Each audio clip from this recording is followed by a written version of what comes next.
विलम्ब हुआ पहुँचने में। आपका पेशेंस के लिए बहुत बहुत धन्यवाद।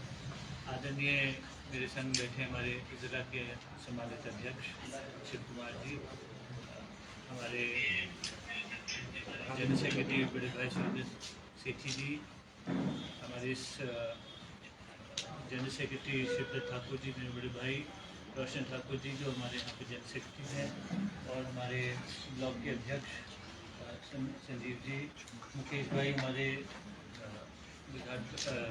जोगिंदर बैंक के हमारे चेयरमैन साहब,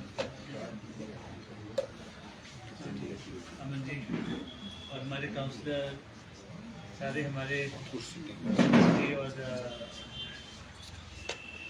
सेवा दल के हमारे हरिमोहन भाई, हमारे महिला शक्ति प्रसाद ठाकुर जी पीछे बैठे हैं, बाकी राम जी, सारे हमारे संग साथी आए हुए हैं।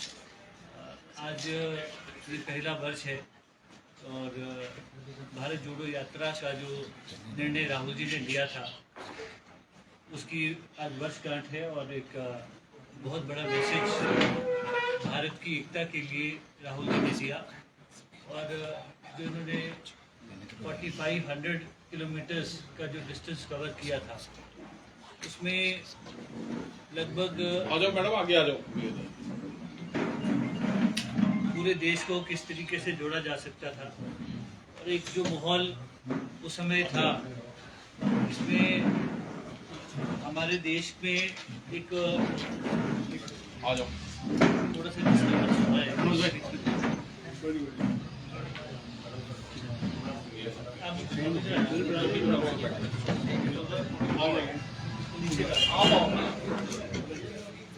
भाई फ्रेम सेट करो। सॉरी डिस्टर्ब कर दिया आपको। भाई लाइव है, लाइव चला है। जो आप करेंगे यहाँ पे लाइव बंदे के लिए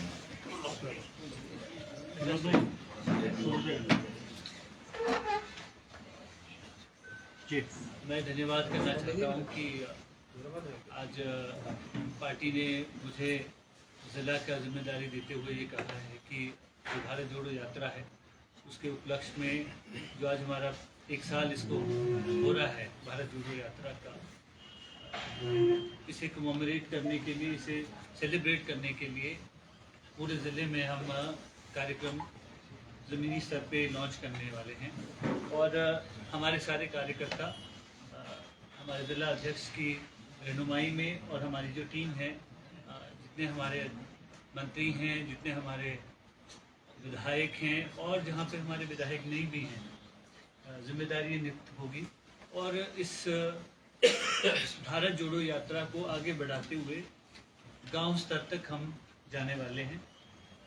राहुल जी ने ये मुहिम, आपको मालूम है जिस तरह का माहौल देश में था, उसको देखते हुए ये निर्णय लिया कि ज़मीनी स्तर पे जाकर लोगों से संवाद कर उनकी समस्याओं को उजागर भी करना है, और जो माहौल है उसको बदलने की बहुत ज़रूरत थी, और एक भाईचारे का एक जो मैसेज देना था वो उसमें सफल भी हुए।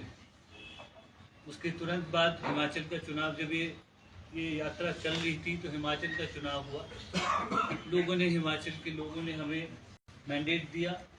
उसके बाद कर्नाटका का चुनाव हुआ, वहाँ पे लोगों ने हमें समर्थन दिया।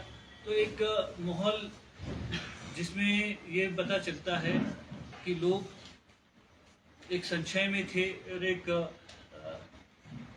विकल्प सोच रहे थे कि बीजेपी को किस तरीके से जो उनकी सोच है और जो संकीर्ण सोच समझी जाती है उसको किस तरह से ख़त्म किया जाता है। वो ज़मीनी स्तर पे जब लोगों को राहुल जी जाके आए और हमारे कार्यकर्ताओं में एक उत्साह की जो लहर आई, हमें भी सौभाग्य मिला कि हम राजस्थान जाके उनके साथ इस यात्रा में शामिल हुए, और बाद में हिमाचल में ये यात्रा हमारे इंदौर से होते हुए कश्मीर गई। बहुत बड़ी बात है कि राहुल जी ने एक माहौल बनाया है, उसको हम सेलिब्रेट करते हुए इसका जो विस्तार है, जिस तरह से हमारी अध्यक्षा माननीय प्रतिभा सिंह जी ने हमें आदेश किया है कि ये जिला की जिम्मेदारी मुझे दी गई है, इसमें हम हर गांव तक पहुंचने की कोशिश करेंगे और लगभग इसमें सारे जनरल सेक्रेटरीज जो हमारे हैं उनको जिम्मेदारियां भी दी जाएगी और ये घर घर तक पहुंचने की हमारी मुहिम है। और नेचुरली जब ये हम ज़मीनी स्तर पे जाएंगे तो वहाँ पे आज हमारी सरकार है जो हमारे लोगों की समस्या है। यात्रा का मकसद सिर्फ एक यात्रा करना नहीं है, वहाँ पे जो समस्याएं हैं वो सरकार तक पहुँचाई जाएगी। हमारी ग्रीवेंस की अभी मीटिंग्स भी होनी है, उसका भी एक हिस्सा ये यात्रा के द्वारा हम इसमें पार्टिसिपेशन लेंगे, उनके फीडबैक्स लेंगे और इनके जो समाधान हैं वो सरकार तक पहुंचाए जाएंगे।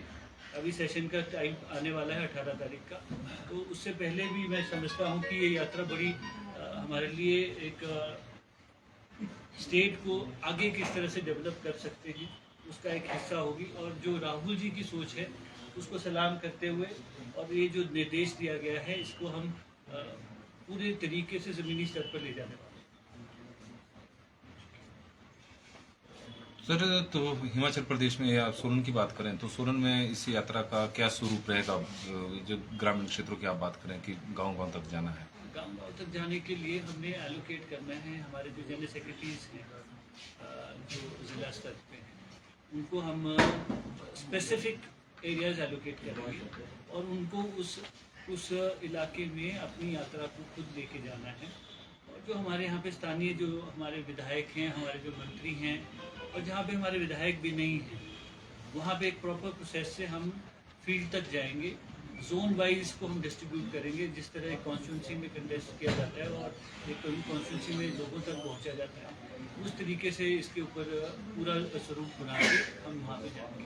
हिमाचल प्रदेश में इस वक्त आपदा का समय चला हुआ है, लोगों को यात्रा से ज़्यादा जरूरी इस वक्त अगर देखा जाए तो पुनर्वास है, जिसमें अभी सरकार कहीं ना कहीं पुनर्वास करने में विफल साबित हुई है। देखिए, आप एक बात मुझे लगता है आप मेरे साथ कभी फील्ड में चलिएगा और वहाँ पे पता चलेगा आपको कि कितनी मुश्किलात के बावजूद इस सरकार ने एक एक्सेप्शनल काम करके दिखाया है।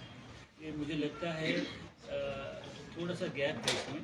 और अगर आपको ऐसा लग रहा है ये यात्रा के द्वारा, ये यात्रा कोई घूमने फिरने की यात्रा नहीं है, ये यात्रा के द्वारा हम लोगों की समस्या का सही में समाधान करने के लिए जा रहे हैं। नहीं, और आज हम सक्षम भी हैं इसमें कि हम जो समस्या अगर फर्ज करिए हमारे जहन में कोई जगह या कोई बात हमारे सामने नहीं आई है, सेशन का समय भी आ रहा है और जो बातें हमारे कार्यकर्ता हम तक पहुंचाएंगे उसका निवारण जरूर होगा, ये मैं आपको अश्योर करता हूं। अगर आपको भी कोई ऐसी चीज़ लगती है कि कहीं पे आपको गैप लगता है, आप जरूर उन तक पहुंचाएं, उसका समाधान करें।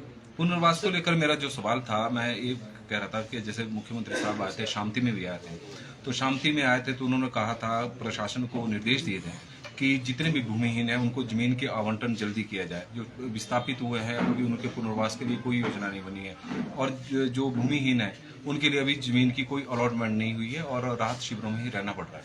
देखिए, मैं आपको एक बात बताऊं, ये जिस स्केल पे ये त्रासदी हुई है, अभी तक मुझे ये अफसोस है कि हमारी जो दिल्ली की सरकार है उसने इसको एक्नॉलेज तक नहीं किया है कि ये पूरी इतनी बड़ी त्रासदी हुई है। इसको डील करने के लिए हिमाचल सरकार ने जो डिजास्टर मैनुअल है उसमें बदलाव लाया, जो अच्छी चीज़ें हुई हैं उसके ऊपर भी हमें ख्याल करना है। और इसके ऊपर जो रेवेन्यू मिनिस्टर साहब आए थे हमारे यहाँ पे, आई थिंक आपकी इंटरेक्शन उस समय नहीं हो पाई है, उसके ऊपर हमारी एक चर्चा हुई है। जो वहाँ पे ग्रामीण हैं जिनकी ज़मीन दलदल बन गई है, उन्हें नई जगह देने की बात हमारे पास आई है। उसमें FCA के एक्ट के द्वारा उसमें अनेकों तरीके से इसमें कमेटी बना के, जैसे मेरी कॉन्स्टिट्यूंसी में कई हिस्से हैं जहाँ पे दलदल बनकर सारा इलाका रहने लायक नहीं है, तो सरकार ने इसके ऊपर नीति बनाई है। और इसके आई एम श्योर अभी जो हमारा सेशन आ रहा है जो 18 तारीख से शुरू होगा, एक कॉन्क्रीट प्लान के अनुसार, ऐसे नहीं हैज़र्डली कोई काम नहीं करेंगे, जो कॉन्क्रीट हो। और एक इंश्योरेंस हमें करनी है कि जहाँ पे अब नई जगह पे हम उनको स्थान देने वाले हैं रहने के लिए तो देंगे ही देंगे। उनको जो खेतों की जो नुकसान हुआ है उसके लिए भी कॉम्पनसेशन बढ़ाया गया है, पशुओं के लिए भी जो कॉम्पनसेशन दिया गया था वो भी बढ़ाया गया। तो हर तरीके से सरकार तो कोशिश कर ही रही है, पर हमारी तरफ से ये भी एक हम सरकार में जो काम कर रहे हैं उसमें नई भूमि का जो है उसको एलोकेट करने के लिए भी बात आजकल डिस्कशन में भी है और इम्प्लीमेंट भी हो गई। विनोद जी, ये यात्राएं आज से शुरू होगी और कब तक चलेगी? क्या सारी पंचायतें कवर की जाएंगी? मुझे लगता है ये हमें करना चाहिए और इसमें प्रोएक्टिव रोल अगर हमारे कार्यकर्ता करते हैं तो ये बहुत अच्छी बात है। और मैं समझता हूँ इसको हमें ज़मीनी स्तर पे पहुँचना है। जो आज नुकसान हुआ है वो एक हिस्सा है, उसके सिवाय हमारे जो लोग हैं जो अनेकों समस्याओं से जूझ रहे हैं, चाहे वो पानी की समस्या है, चाहे वो बिजली की समस्या है और अलग अलग तरह की समस्याएं हैं, जिसको उजागर करने में कार्यकर्ताओं को ज़मीन पे जाने के लिए एक कमोमरेट कर रहे हैं राहुल जी की सोच को। राहुल जी ज़मीन पे जाने में विश्वास करते हैं और उसी तरह से हम काम करेंगे। इसका पूरा फीडबैक लेंगे आप जिले से, कहाँ निकलेगी कहाँ? बिल्कुल, ये सारी निकलेगी और इसकी पूरी रूपरेखा तैयार करके और विधिवत तरीके से आपको भी इसमें सूचित करते रहेंगे। प्रदेश में इस समय प्राकृतिक आपदा ये इतनी बड़ी प्राकृतिक आपदा है और बीजेपी या कांग्रेस को लगातार इस पर राजनीति हो रही है। बीजेपी हमला कर रही है कि वो कह रहे हैं कि जो आपका माध्यम है इसका प्रभावितों क्या प्रभावित जो नुकसान हुआ है इसको जानने के लिए दो आपके माध्यम है, एक सरकारी जो कर्मचारी या अधिकारी हैं और एक आपका कार्यकर्ता है जो प्रभावित है असल में, उनसे जाकर सीधी बातचीत नहीं हो पा रही है। ये मुझे अगर आप स्पेसिफिक एरिया बताएंगे तो प्लीज मैं उसमें जाऊँगा। पर जहाँ तक हमारी कॉन्स्टिट्यूंसी का मेरी, क्योंकि अभी तो मैं सीमित अपने आप को सीमित बोल रहा हूँ, मुझे नहीं लगता है मेरी पूरी कॉन्स्टिट्यूंसी में कहीं पे भी ऐसे कोई स्थान होगा जहाँ पे अगर फर्ज करो रह भी गया हो तो मुझे लगता है ये एक दो हो सकता है, बट अभी भी हम टच में हैं और रेगुलरली इसके ऊपर बात कर रहे हैं। और अभी रिसेंटली आई थिंक 10 दिन पहले जो और राशि हमें सरकार के द्वारा भेजी गई है वो हमने लोगों तक सैंक्शन भी कर दी है और उनको डायरेक्ट उनके अकाउंट में पैसा आया है। तो जो फौरी राहत के सिवाय जो उनको पूरा जो कॉम्पनसेशन है वो ज़मीनी स्तर पे सारे पहुंचा है। अगर आपको कहीं पे भी लगता है आप आज ही बताइए, कल वर्किंग डे है, कल के कल उनको उनकी जो समस्या है उसका समाधान कर देंगे। अभी अगर बात की जाए कई जगह गांव और कई कस्बे ऐसे जहाँ पे अभी तक रोड नहीं खुल पाए हैं, तो आप तो बात कर रहे हैं कि गांव तक पहुंचने की, तो किस तरह पहुंच पाएंगे? मैं बिल्कुल आपको देखिए पहले मुख्य जो रोड थे वो खुलने का टारगेट हुआ और आपको ये मैं बताना चाहता हूँ, जब राष्ट्रीय उच्च मार्ग गिर गया था तो जो हमारे जो लिंक रोड्स जो हमने खुद खड़े होके खुलवाए थे वही काम आए। आज जो छोटे छोटे जो गाँव के जो रास्ते हैं जो बंद हैं उसके ऊपर भी काम चला हुआ है और युद्ध स्तर पे ही काम चला हुआ है। ऐसे नहीं कि हम अब स्लीपिंग मोड में आ गए हैं, हमें कंप्लीट करना है। जहाँ पे भी समस्या है उसका समाधान करने के लिए हम बैठे हैं।